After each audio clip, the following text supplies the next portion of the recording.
Jadi kalau wasiatnya untuk ahli waris, contoh saya wasiatkan untuk ibu saya, ibu ahli waris. Saya wasiatkan untuk bapak saya, bapak ahli waris.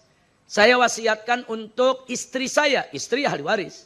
Saya wasiatkan untuk anak bungsu saya, anak ahli waris. Nah, kalau wasiat untuk ahli waris, saudara wajib persetujuan seluruh ahli waris. Seluruh ahli waris dikumpulkan tanya, setuju gak? Kalau setuju, jalankan. Berarti ahli waris yang dapat wasiat tadi double. Dapat wasiat juga, dapat warisan juga, saudara. Tapi kalau ada satu aja dari ahli waris nggak setuju, maka wasiat batal. Jadi nggak usah ragu, nggak usah dijalanin itu wasiat. Jadi nggak usah ada yang ngotot, ini wasiat ayah, ini wasiat ibu. Saya siap mati, tumpah darah untuk bela wasiat ibu. Nggak perlu dan nggak sah kok. Nah, kadang-kadang orang salah paham dengan wasiat ya. Wah, mentang-mentang ini wasiat dianggap orang tua, dia siap bertumpah-tumpah, berdarah-darah sama keluarganya. Jangan, lihat dulu itu wasiat sah apa enggak. Kalau wasiatnya tidak sah, ya jangan dijalankan, selesai. Kita nggak dosa. Memang wasiatnya sudah tidak sah.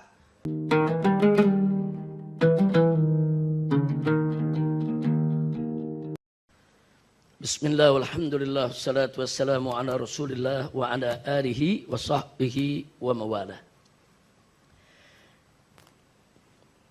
Semua buka halaman ke-7. Isma'u rahimakumullah. Bismillahirrahmanirrahim. Al-babus sabi' al-irith. Jadi bab ke-7 ini tentang al-irith. Mal muradu bil irith, ta'riful irith. Lughatan intiqalu syai' min qaumin ila qaumin akharin. Perpindahan sesuatu dari suatu kaum ke kaum yang lain itu disebut al-irith. Nah, jadi al-irith ini warisan. Jadi pindahnya sesuatu dari satu tangan ke tangan yang lain, satu kaum ke kaum yang lain, itu secara lughah disebut al-irith. Sedangkan secara syar'an, ada makna terminologi syariat, huwa haqqun qabil litajazzu yathbutu limustahiqihi ba'da mauti man kana lahu dzalik liqarabatin bainahuma au nikahin au wala. Jadi yang dimaksud warisan itu secara syariat adalah haqqun qabil litajazzu. Hak yang bisa dibagi. Hak yang bisa dibagi. Nah, jadi hak yang bisa dibagi itu disebut warisan. Kalau nggak bisa dibagi, ya bukan warisan. Saudara. Dan hak ini dibagi kepada siapa? Limustahiqihi. Kepada yang berhak. Maksudnya yang berhak di sini adalah kepada ahli waris. Ba'da mauti man kana lahu dzalik. Setelah kematian daripada pemilik hak tersebut. Nah, itu yang dimaksud al-irth. Nah, kenapa kok ada ahli waris yang bisa mewarisi? Saudara, sebabnya liqarabatin bainahuma. Nah, sebabnya karena ada hubungan kekerabatan antara mereka. Seperti saudara, anak dapat warisan dari ayah. Kenapa? Lil qarabah. Anak dapat warisan dari ibu. Kenapa? Lil qarabah. Nah, ibu dan ayah dapat warisan dari anaknya. Kenapa? Lil qarabah. Kakak dapat warisan dari adik atau sebaliknya. Kenapa? Lil qarabah. Au nikahin. Atau pewarisan tadi terjadi karena ada hubungan pernikahan. Suami dapat warisan dari istri. Kenapa? Linikahin. Sebaliknya, istri dapat warisan dari suami. Kenapa? Linikahin.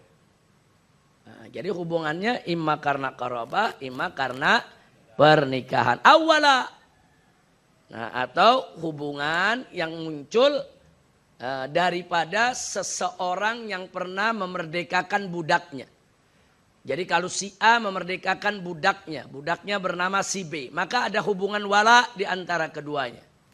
Sehingga mantan tuannya berhak mendapatkan warisan dari mantan budaknya sebagai asobah. Kenapa? Liwalain.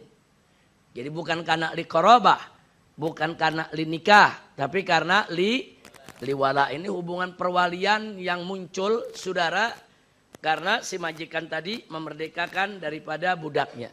Jadi kalau budaknya itu punya harta, dia punya istri, dia punya anak, dibagi-bagi harta, tahu-tahu ada sisa. Sisa itu untuk asobah. Asobah diambil dari yang terkuat. Nah kalau asobahnya nggak ada, kecuali mantan majikannya dapat asobahnya, saudara. Nah jadi mantan majikan ini urutan asobah yang paling akhir. Urutan asobah yang paling akhir. Kalau asobah lain udah nggak ada, nah dia yang ngambil sisa harta, saudara. Baik. Nanti akan kita bahas tentang hubungan tadi, ya ikhwan. Ada kaidah soal irith. Ini kita bicara irith, saudara. Kita mau tahu ini harta waris yang mana sih? Apa beda harta waris dengan harta peninggalan? Nah, di sini disebutkan at-tarikatu, harta peninggalan itu kalau kita mau buat rumus sama dengan hukukul mayyit, hak-hak mayyit ditambah hakul warasa. Jadi hak-hak mayit ditambah hak ahli waris itu namanya harta peninggalan. Jadi di dalam harta peninggalan ada 5 hak. Yang 4 hak si mayit, yang 1 hak ahli waris. Sudah kita bahas kemarin, saudara. Nah hukukul mayit itu sendiri, kalau kita buat rumusnya sama dengan ad-duyunul ainiyah ditambah mu'anut tajhis bil ma'ruf ditambah ad-duyunus syakhsiyah ditambah al-wasaya as-sahihah. 4 hal ini kalau digabungkan itulah yang dimaksud hukukul mayyit. Al-wasaya as-sahihah al-muqaddara. Nah, kita mau bikin rumus. Bagaimana cara menghitung wasiat saudara yang dikadarkan? Nah, wasiat ada 2 cara. Ada yang diberikan bil jumlah. Saya wasiatkan 10 juta harta saya. Nah, buat pembangunan masjid. Itu dia sebut dengan jumlah. Hitung-hitungnya gampang. Tinggal kita masukkan aja dia menjadi hukukul mayyit. Tapi kalau dia berwasiat 1/10 dari harta saya. Nah, untuk pembangunan masjid. Maka 1/10 ini harus dihitung bukan dari seluruh harta peninggalan. Tapi dihitung seluruh harta peninggalan, dihitung harta peninggalan setelah dikurangi utang dan dikurangi pengurusan jenazah. Ada 3, dikurangi duyun ainiyah, dikurangi mu'anut tajhis, dikurangi ad-duyun saksiyah.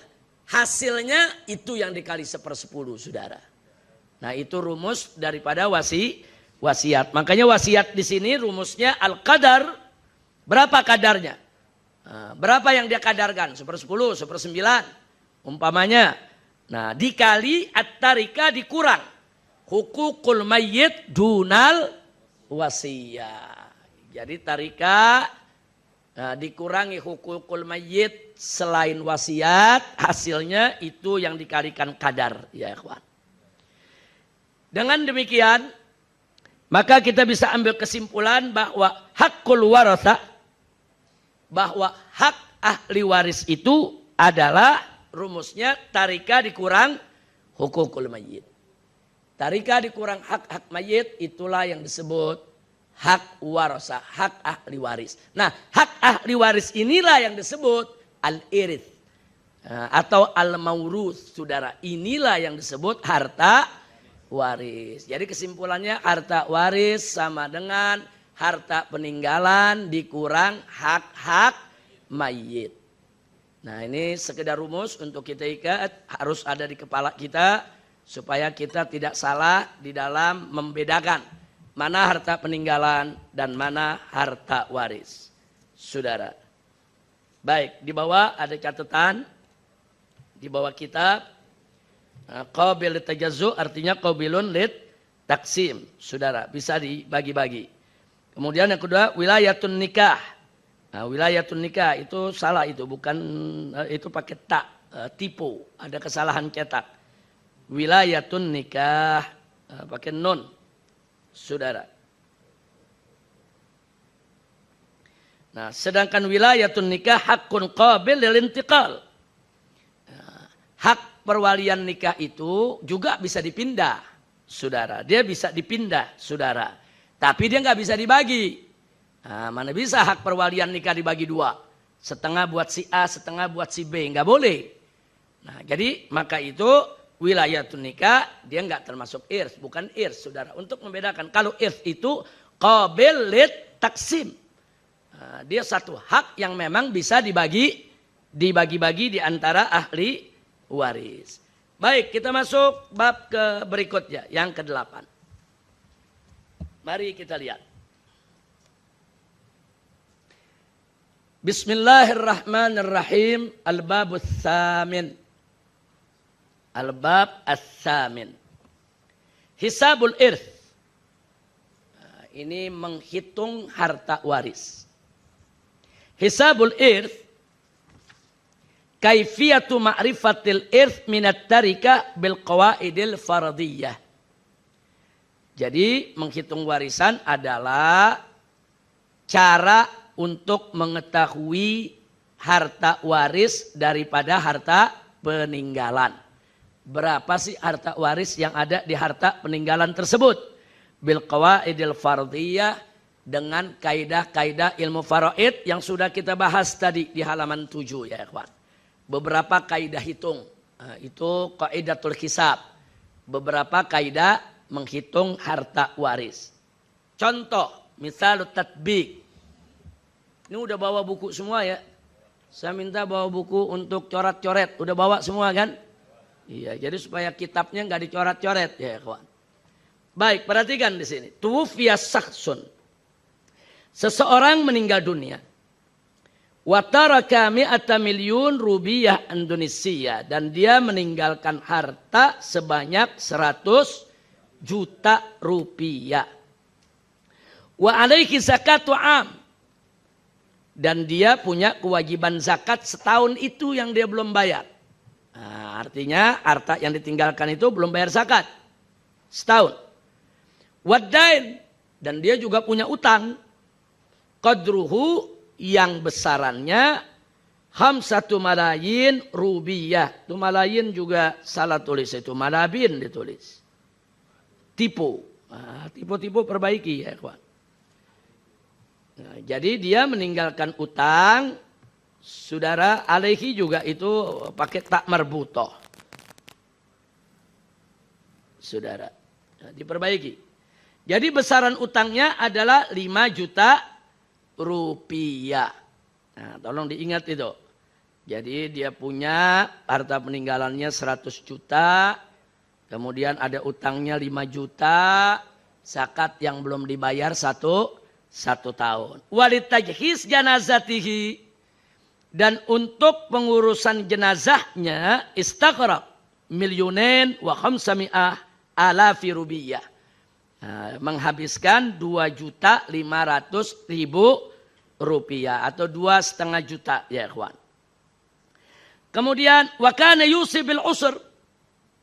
Dan dia ada berwasiat. Berapa besar wasiatnya?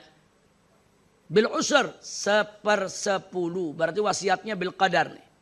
Nah, ini wasiatnya dengan jumlah nih, tapi dengan qadar. Ingatin rumusnya nanti, saudara. Wa kana yusi bil usri, saudara, minat tarika. Bil usr minat tarika. Dia berwasiat 1/10 daripada harta peninggalannya. Pertanyaannya, fakamil irth. Nah, berapakah harta warisnya? Coba ditayangkan tim media.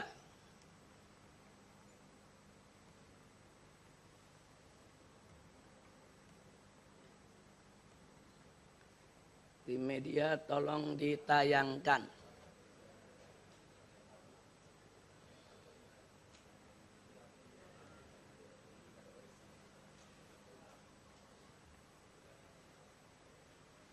Kita latihan hitung harta waris. Tadi contoh yang pertama tadi, saudara, ya, ini pelajaran kita yang kemarin. Nah, cara ngitungnya perhatikan di sini. semua lihat layar. Semua lihat layar televisinya, saudara. Kemarin sudah kita sebutkan hak-hak terkait harta peninggalan. Nah, yang pertama di sini kita tuliskan yaitu hak mayit. Nah, hak mayit yang pertama adalah ada utang zat harta waris atau utang yang berkaitan langsung dengan harta peninggalan tersebut. Nah, saudara, seperti zakat atau harta waris yang digadaikan, harta peninggalan. Yang kedua, kemarin tajhiz jenazah, pengurusan jenazah. Syaratnya biayanya normal dan wajar.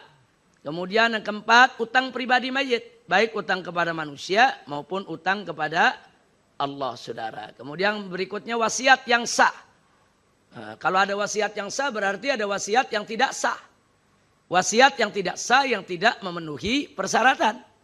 Tidak terpenuhi rukunnya. Nah, tapi kalau wasiat yang sah itu masuk jadi hak mayit. Wasiat yang tidak sah tidak termasuk hak si mayit. Baik. Nah, di sini tidak lebih dari sepertiga bukan untuk ahli waris. Secara umum wasiat itu, saudara, kalau mau lolos gampang tanpa persetujuan ahli waris penuhi dua syarat ini. Jangan lebih dari sepertiga dan jangan wasiat buat ahli waris.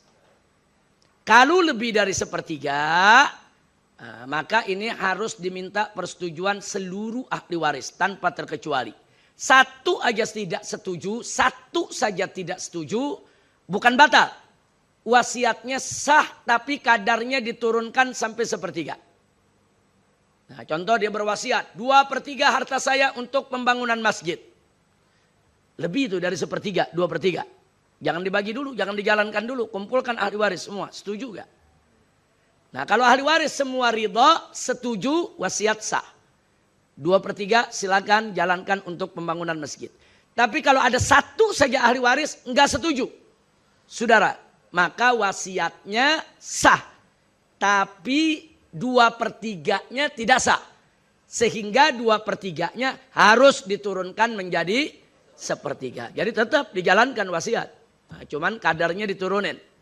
Tapi kalau wasiatnya sepertiga atau seperempat, nggak perlu tanya ahli waris. Nah, saya berwasiat 1/5 harta saya, nggak perlu tanya ahli waris. Nah, itu udah mesti dijalankan ya kawan. Tidak perlu persetujuan ahli waris kalau ada sepertiga ke bawah. Tapi lebih dari sepertiga harus persetujuan seluruh ahli waris. Nah, yang kedua yang mesti diperhatikan, kalau mau wasiat kita lolos begitu saja tanpa perlu persetujuan ahli waris, bukan untuk ahli waris wasiatnya. Nah, jadi kalau wasiatnya untuk ahli waris, contoh, saya wasiatkan untuk ibu saya, ibu ahli waris. Saya wasiatkan untuk bapak saya, bapak ahli waris. Saya wasiatkan untuk istri saya, istri ahli waris. Saya wasiatkan untuk anak bungsu saya, anak ahli waris. Nah, kalau wasiat untuk ahli waris, saudara, wajib persetujuan seluruh ahli waris. Seluruh ahli waris dikumpulkan, tanya, setuju gak? Kalau setuju, jalankan. Berarti ahli waris yang dapat wasiat tadi double. Dapat wasiat juga, dapat warisan juga, saudara. Tapi kalau ada satu aja dari ahli waris enggak setuju, maka wasiat batal. Jadi enggak usah ragu, enggak usah dijalanin itu wasiat. Jadi enggak usah ada yang ngotot, ini wasiat ayah, ini wasiat ibu. Saya siap mati, tumpah darah untuk bela wasiat ibu. Enggak perlu dan enggak sah kok. Nah, kadang-kadang orang salah paham dengan wasiat ya. Mentang-mentang ini wasiat dianggap orang tua, dia siap bertumpah-tumpah, berdarah-darah sama keluarganya. Jangan, lihat dulu itu wasiat sah apa enggak. Kalau wasiatnya tidak sah, jangan dijalankan, selesai. Kita enggak dosa. Memang wasiatnya sudah tidak sah. Nah, kira-kira jelas ya. Nah, jadi wasiat itu ada syarat-syaratnya ya ikhwan. Syarat-syarat ini dipenuhi. Jadi kalau berkaitan dengan harta nih, saudara, ini syaratnya. Tidak lebih dari sepertiga dan bukan untuk ahli waris. Kalau ada yang nanya, kenapa nggak boleh lebih dari sepertiga? Karena terlalu banyak mengurangi hak ahli waris. Kesian ahli waris. Apalagi kalau ahli warisnya banyak, saudara. Gara-gara sepertiga dibagi buat wasiat, otomatis jadi berkurang bagian ahli waris. Yang kedua, saudara, kenapa enggak boleh untuk ahli waris, saudara? Karena pada dasarnya ahli waris tanpa kita kasih wasiat emang udah dapat kok. Tanpa kita kasih memang sudah dapat dan bagian Allah pasti adil. Jangan ada yang ragu tentang bagian dari Allah. Tapi ya boleh saja. Kalau kita mau tambah, mungkin karena ada nilai tambah orang tersebut untuk kita, boleh aja. Tapi harus dengan persetujuan seluruh ahli waris. Satu nggak setuju, batal wasiatnya ya ikhwan. Baik. Nah itu berkenaan dengan hak mayit. Saudara, yang berikutnya hak waris. Nah ini hak-hak terkait harta peninggalan. Hak waris tadi sudah kita katakan rumusnya harta peninggalan dikurang hak mayit. Nah ingetin aja nih, ini rumus ini ya ikhwan. Baik, kita lanjutkan sekarang. Latihan. Saudara, ya, tadi disebut tuwfiya saksun, seseorang meninggal dunia. Di sini langsung aja lah kita sebut tuwfiyat Khadijah. Nah, tadi kita tanya, Khadijah wafat dan meninggalkan harta sebesar 100 juta. Sama gak soal tadi? Sama. Nah, belum dibayar zakatnya selama setahun. Sama tidak? Sama. Semasa hidupnya ia memiliki beban utang 5 juta. Sama tidak? Sama. Jika biaya pengurusan jenazahnya 2,5 juta. Sama tidak? Sama. Kemudian dia berwasiat berapa? 1/10 harta. Sama tidak? Sama. Berarti soal yang di buku sama dengan ini. Nah, cuman yang di buku nggak disebut siapa yang meninggal. Di sini disebut Khadijah yang meninggal dunia. Nah, saudara. Jadi kita lihat di sini. Ini soalnya nih. Khadijah wafat dan meninggalkan harta sebesar 100 juta yang belum dibayar zakatnya selama setahun. Semasa hidupnya ia memiliki beban utang 5 juta rupiah. Jika biaya pengurusan jenazahnya 2,5 juta rupiah. Dan ia ada wasiat dengan 1/10 hartanya.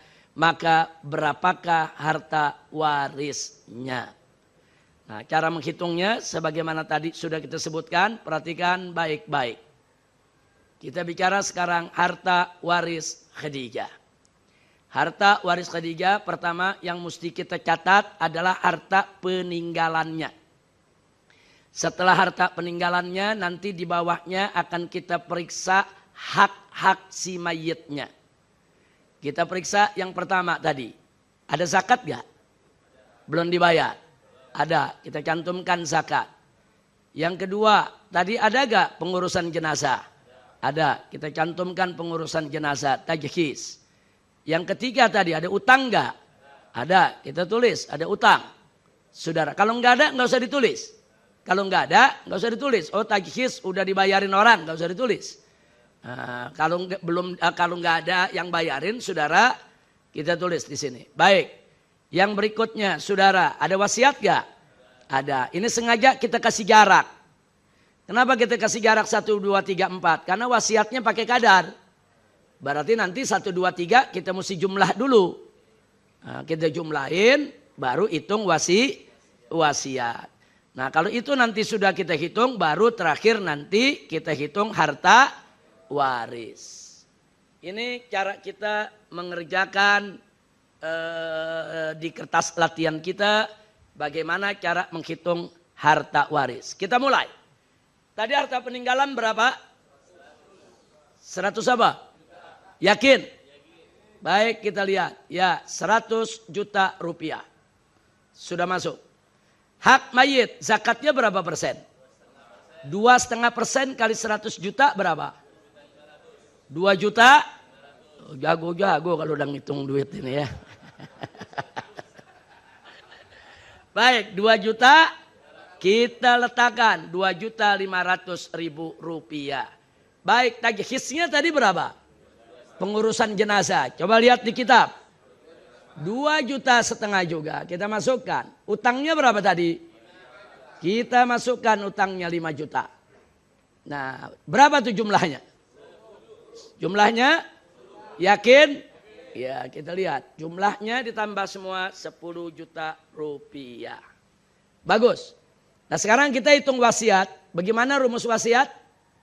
1/10 dikali harta peninggalan dikurang hak mayit. Jangan lupa rumusnya tuh. 1/10 dikali harta peninggalan dikurang hak mayit. Harta peninggalannya berapa? 100 juta. Yang bilang 100 saja ya. 100 juta. Hak mayitnya 10 juta. Berarti HP kurang HM 90 juta. Berarti 1/10 kali 90 juta. Sama dengan 9 juta. Nah, perhatikan itu ya, kawan. Nah, jadi kita hitung. Kenapa wasiat dihitung sendiri? Ya karena wasiatnya pakai kadar. Kalau wasiatnya nggak pakai kadar, kita dempetin 1, 2, 3, 4 sekaligus kita jumlahkan. Nah, ini masalahnya wasiatnya pakai kadar, saudara. Baik, sekarang rumus harta waris apa? Hak harta peninggalan dikurang hak mayit. Nah, sekarang kita tanya, harta peninggalannya berapa?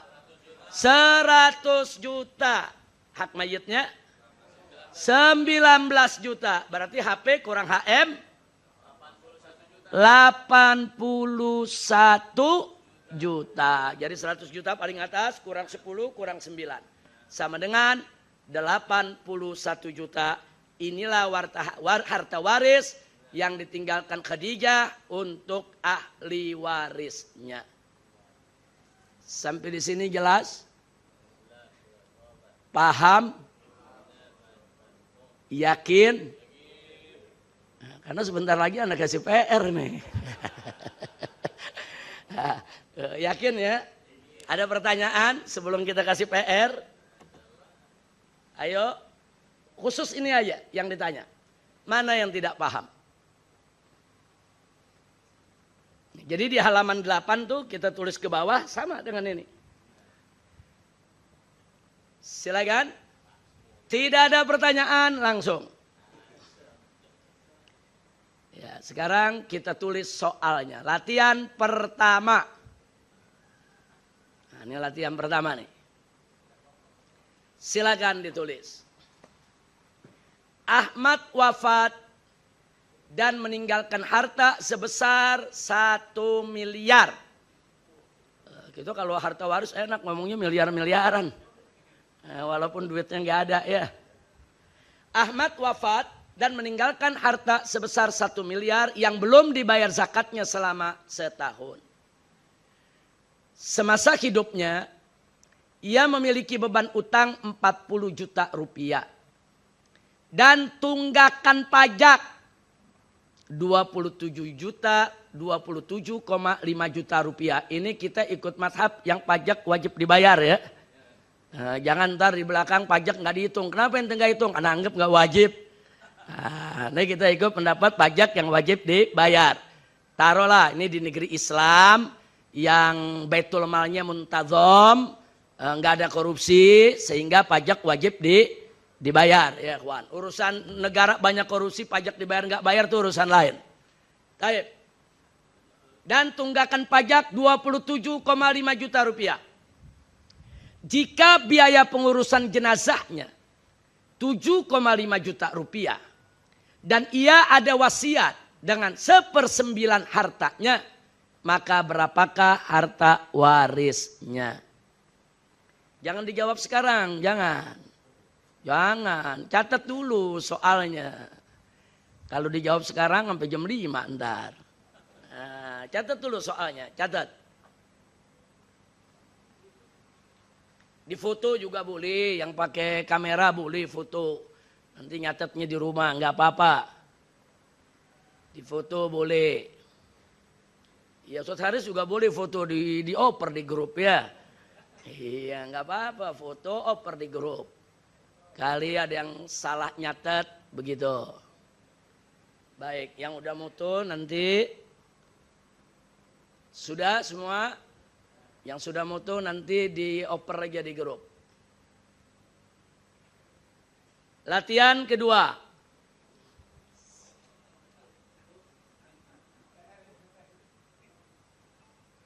Nah, ini latihan kedua. Ali wafat.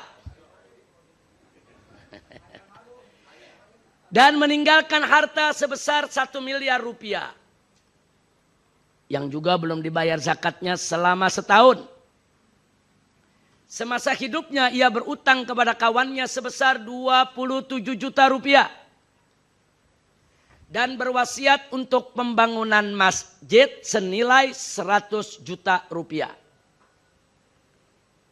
Jika biaya pengurusan jenazahnya 3 juta rupiah, maka berapakah harta warisnya?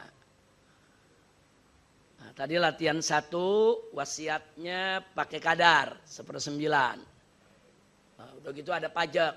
Nah, kali ini wasiatnya dengan jumlah 100 juta tanpa kadar.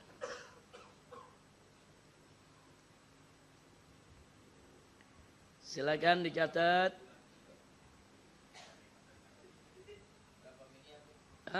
1 miliar. Ali wafat dan meninggalkan harta sebesar 1 miliar. Yang belum dibayar zakatnya selama setahun. Semasa hidupnya ia berutang kepada kawannya sebesar 27 juta rupiah. Dan berwasiat untuk pembangunan masjid senilai 100 juta rupiah. Jika biaya pengurusan jenazahnya 3 juta rupiah, maka berapakah harta warisnya? Ini kita baru bicara harta warisnya aja, kita belum bicara bagian ahli waris, belum. Masih jauh kalau hitungan bagian ahli waris. Baik, nomor 3. Nomor 2 udah semua nyatet? Sudah. Ya boleh difoto, nggak apa-apa. Nomor 3.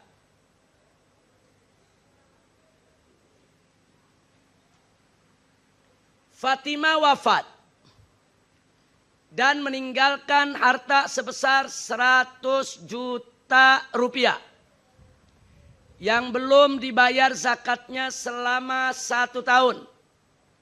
Semasa hidupnya ia berutang kepada kawannya sebesar 5 juta dan berwasiat untuk pembangunan masjid dengan 1/10 hartanya. Jika biaya pengurusan jenazahnya 2,5 juta, maka berapakah harta warisnya? Nah, ini model soalnya sama dengan latihan yang di buku tadi. Nah, sama dengan latihan di buku, tidak ada pajak. Kemudian dia punya utangnya, dia punya wasiatnya pakai kadar. Ini latihan 3 ini sama dengan yang di buku. Format soalnya sama. Kalau nomor 1, 2 agak sedikit beda format soalnya.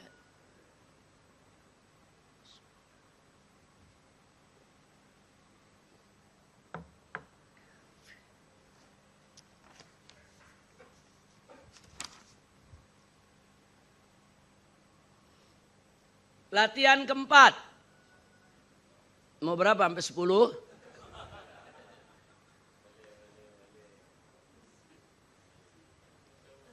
Latihan keempat.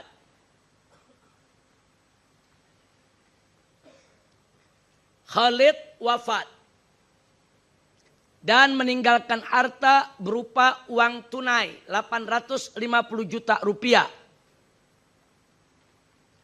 dan toko senilai 200 juta rupiah yang digadaikan sebesar 50 juta rupiah. Nilai tokonya 200 juta. Nilai tebusan gadaiannya 50 juta, saudara. Jangan nanya formatnya ya, hitung sendiri ya. Tapi kerja sama grup boleh, kerja sama grup. Baik. Semasa hidupnya ia berutang kepada kawannya sebesar 145 juta rupiah. Dan berwasiat untuk pembangunan masjid dengan 1/4 hartanya. Jika biaya pengurusan jenazahnya 5 juta rupiah, maka berapakah harta warisnya? Nah, ini formatnya beda lagi nih. Ini ada gadean, saudara. Dan tahu gade itu masuknya urutan keberapa. Nah, jangan lupa tuh cara ngitungnya. Ya boleh difoto, nanti dioper di grup. Kalau tadi saya katakan kerja grup boleh, maksudnya bukan di grup WA. Kalau di grup WA satu yang kerja semua nyontek ya kawan. Kali gitu ada yang bentuk grup berdua, bertiga, kawan.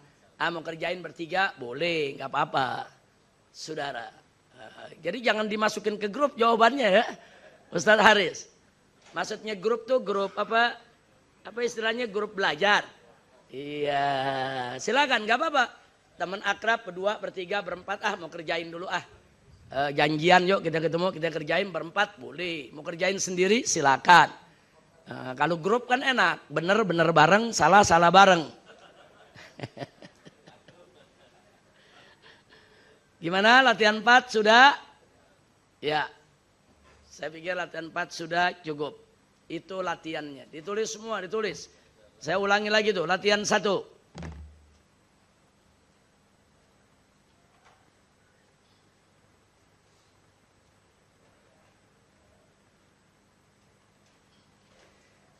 Latihan ke-1. Ahmad wafat dan meninggalkan harta sebesar 1 miliar rupiah yang belum dibayar zakatnya selama setahun.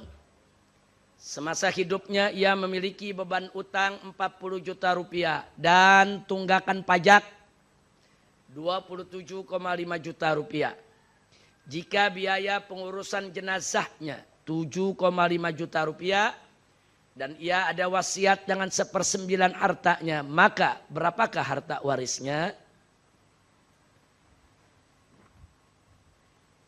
Silakan. Tuh ada 40 juta. Boleh coret-coret. Ada di layar. Layar situ ada, layar sini ada. Layar depan. Ya. Baik. Ada tuh biaya pengurusan jenazahnya di situ berapa? 7,5 juta. Saya ulangi. Ahmad wafat, ini latihan nomor 1 nih ya. Nomor 1. Ahmad wafat dan meninggalkan harta sebesar 1 miliar rupiah yang belum dibayar zakatnya selama setahun. Titik. Semasa hidupnya ia memiliki beban utang 40 juta rupiah dan tunggakan pajak 27,5 juta rupiah. Titik. Jika biaya pengurusan jenazahnya 7,5 juta rupiah, dan ia ada wasiat dengan 1/9 hartanya, maka berapakah harta warisnya? Tanda tanya. Soalnya sangat jelas. Nomor 2. Sekarang soal nomor 2. Ali wafat dan meninggalkan harta sebesar 1 miliar rupiah. Sebesar 1 miliar rupiah. Yang belum dibayar zakatnya selama setahun. Titik. Semasa hidupnya ia berutang kepada kawannya sebesar 27 juta rupiah.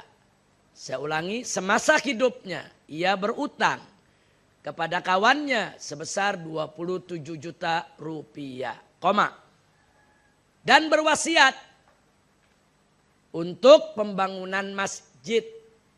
Untuk pembangunan masjid senilai 100 juta rupiah. Titik. Jika biaya pengurusan jenazahnya 3 juta rupiah,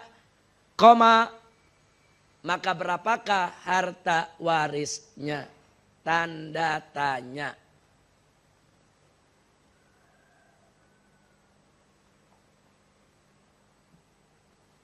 Nomor 3. Nah, jadi yang masih kurang lengkap nulisnya, perhatikan nomor 3, saya bacakan. Fatimah wafat dan meninggalkan harta. Fatimah wafat dan meninggalkan harta sebesar 100 juta rupiah yang belum dibayar zakatnya selama setahun. Titik. Yang belum dibayar zakatnya selama setahun. Titik. Semasa hidupnya ia berutang kepada kawannya. Semasa hidupnya ia berutang kepada kawannya sebesar 5 juta rupiah. Sebesar 5 juta rupiah, koma. Dan berwasiat untuk pembangunan masjid. Dan berwasiat untuk pembangunan masjid dengan 1/10 hartanya.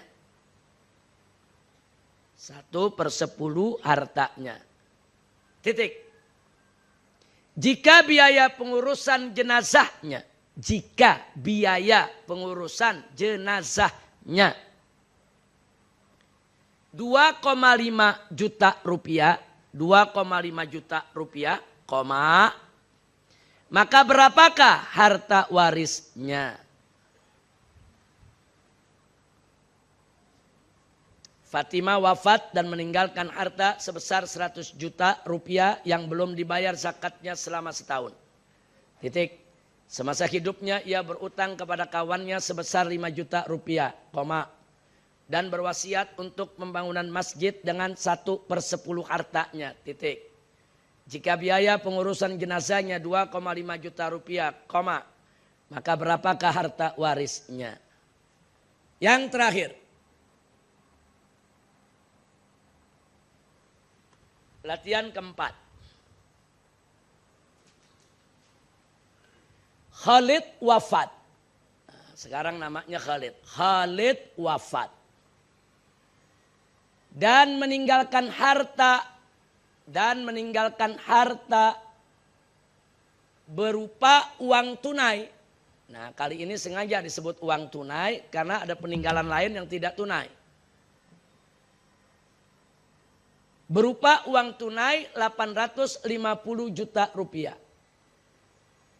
Dan toko senilai 200 juta yang digadaikan sebesar 50 juta.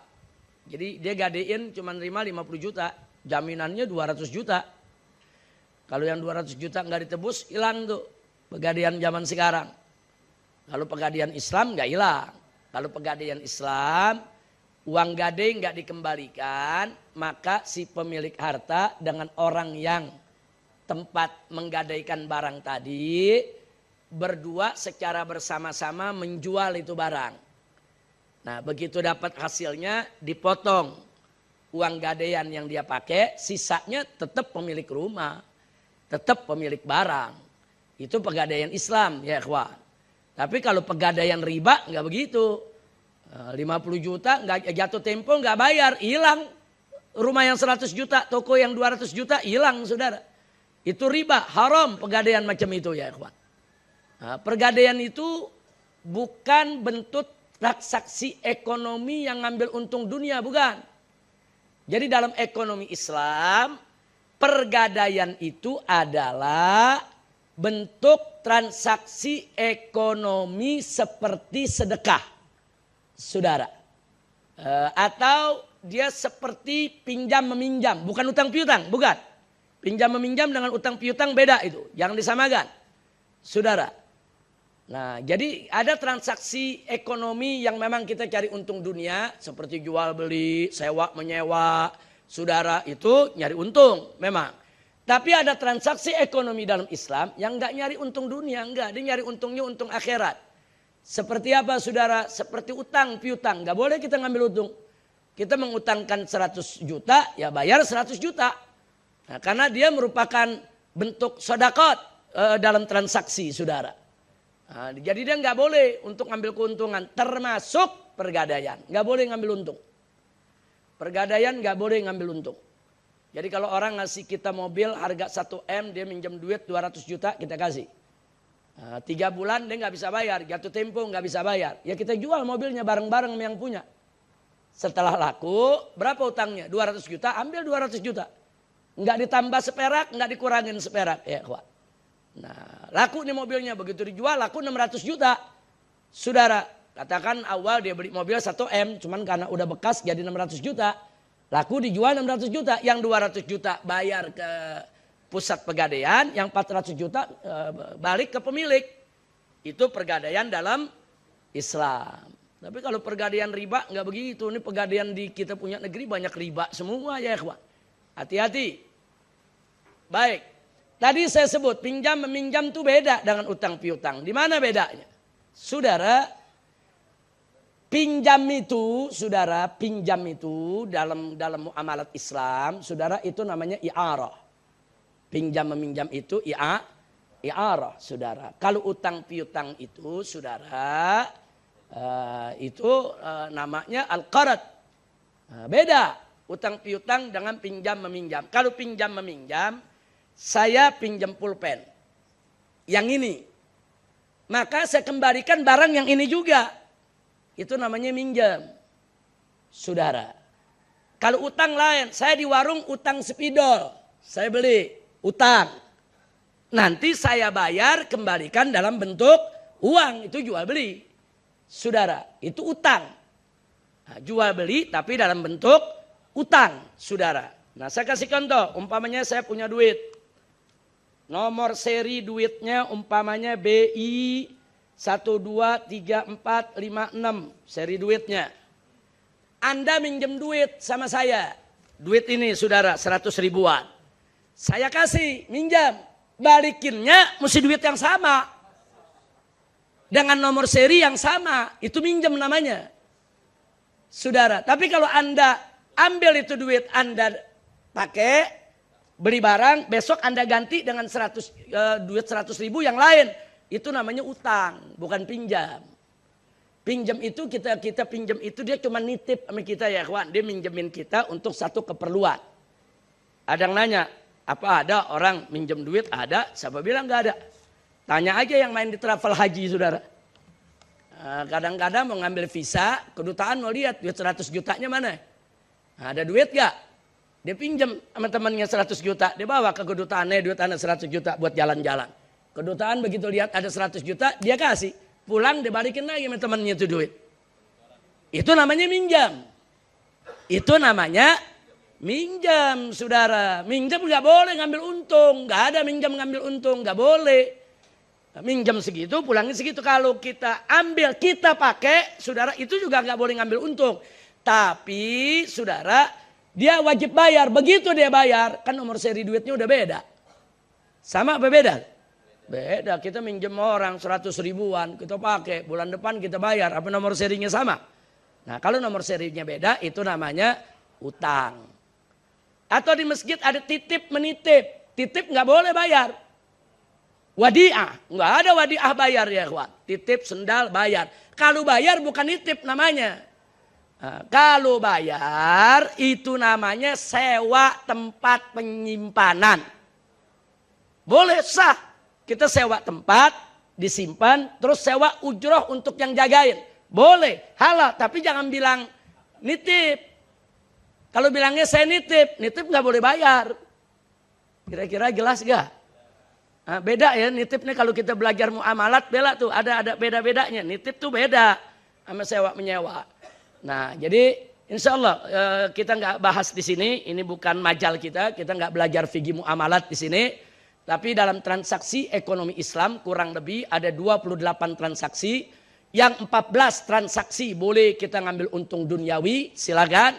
Yang 14 lagi transaksi tanpa keuntungan duniawiyah. Murni sifatnya mencari pahala di sisi Allah Subhanahu wa taala. Nah, itulah kehebatan sistem ekonomi Islam. Sedangkan sistem ekonomi barat semuanya ngambil untung. Nggak ada yang nggak ngambil untung ya, kawan. Mau minjem, mau nitip, mau apa semua ngambil untung. Dalam Islam enggak. Ada 14 model transaksi tidak mengambil keuntungan materi. Ada 14 model transaksi mengambil keuntungan materi ya ikhwan. Inilah dahsyat dan hebatnya sistem ekonomi Islam yang diajarkan oleh Nabi kita Muhammad sallallahu alaihi wasallam. Saya rasa cukup pelajaran kita untuk hari ini. Latihan udah ditulis semua ya. Yang 4 coba ditayangkan lagi media sebelum kita tutup. Latihan 4, Khalid wafat dan meninggalkan harta berupa uang tunai 850 juta dan toko senilai 200 juta rupiah yang digadaikan sebesar 50 juta. Semasa hidupnya, ia berutang kepada kawannya sebesar 145 juta dan berwasiat untuk pembangunan masjid dengan 1/4 hartanya. Jika biaya pengurusan jenazahnya 5 juta rupiah, maka berapakah harta warisnya? Silakan Anda buat. Kita akan jawab bersama-sama nanti pada pertemuan di mana kita ada kesempatan membahas faraid. Insya Allah. Jadi dalam soal ada pertanyaan, soal. Jangan nanya ke mana-mana. Ya, dalam soal. Kenapa? Di soal ada gak? Nah, kalau nggak ada jangan ditanya. Nah, kalau ditanya ntar saya tambahin zakat lagi. Nah, latas alu an asya intub dalakum. Tasukum. Jangan nanya-nanya saudara. Ntar ada yang nanya lagi. Habib ini bikinnya pakai bahasa Arab apa pakai bahasa Indonesia? Gara-gara ditanya pakai bahasa Arab. Nah, nanti ditanya lagi bahasa Arabnya pakai harokat apa enggak? Saya jawab lagi pakai harokat. Nanti setelah ditulis bahasa Arab perlu diterjemahin lagi gak Habib? Saya terjemahin. Nah, jadi berat ya ikhwan. Latas alu an asya intub dalakum tasukum. Enggak ditanya zakat, enggak usah dihitung zakatnya. Itu saja. Hadanillahu wa iyyakum ila siratil mustaqim. Wassalamualaikum warahmatullahi wabarakatuh.